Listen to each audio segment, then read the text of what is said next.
In 1813, a 25-year-old man from Massachusetts set foot in a land almost untouched by the gospel. His name was Adoniram Judson. He would never be the same again. Adoniram Judson is often remembered as America's first foreign missionary, but that title came at an enormous cost. He did not go overseas for adventure. He did not go for recognition. He went because he was convinced Jesus Christ was worthy of everything. Judson would remain in Myanmar for 37 years. In all that time, he returned to America only once. Before he ever set sail, Judson wrote a letter to the father of the woman he loved, Anne. But this was not a romantic letter. It was a warning. Judson asked whether her father could bear to give up his daughter forever, to hardship, danger, illness, loneliness, and possibly an early death. He made it clear, marrying him meant suffering. Amazingly, Anne's father agreed. Judson's words were not exaggerated. Life in Burma was brutal, and endured tropical disease, isolation, and relentless fear.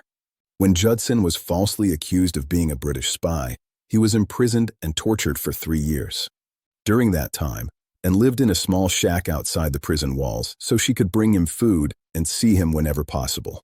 And suffering did not end there. Her first pregnancy ended in miscarriage. Their infant son died before his first birthday. Later, their baby daughter died just months after Anne herself succumbed to disease at only 36 years old. Judson buried his wife and his children on foreign soil. Despite unimaginable loss, Judson did not leave. For 7 long years, he preached, translated, taught, and debated without a single convert. 7 years. Most would have quit. Judson stayed. Years later, Judson remarried. His second wife died after a decade. His third wife lost a newborn son who lived only hours. Judson himself would die in 1850 at sea. His final years were marked by exhaustion, grief, and quiet faith. From the outside, it might look like a wasted life. A brilliant man, 3 wives buried, children lost, decades of suffering. But heaven sees differently. Judson believed, like the Apostle Paul, that a life poured out for Christ is never wasted. Judson focused much of his effort on reaching the educated Burmese people, with little visible success. But God was at work elsewhere. Judson took in a former criminal named Ko the BYU. Once violent, now humble, Ko became convinced Jesus was Lord. Judson called him little brother. While Judson debated scholars, Ko quietly shared the gospel around campfires with his own people. Families believed. Villages changed.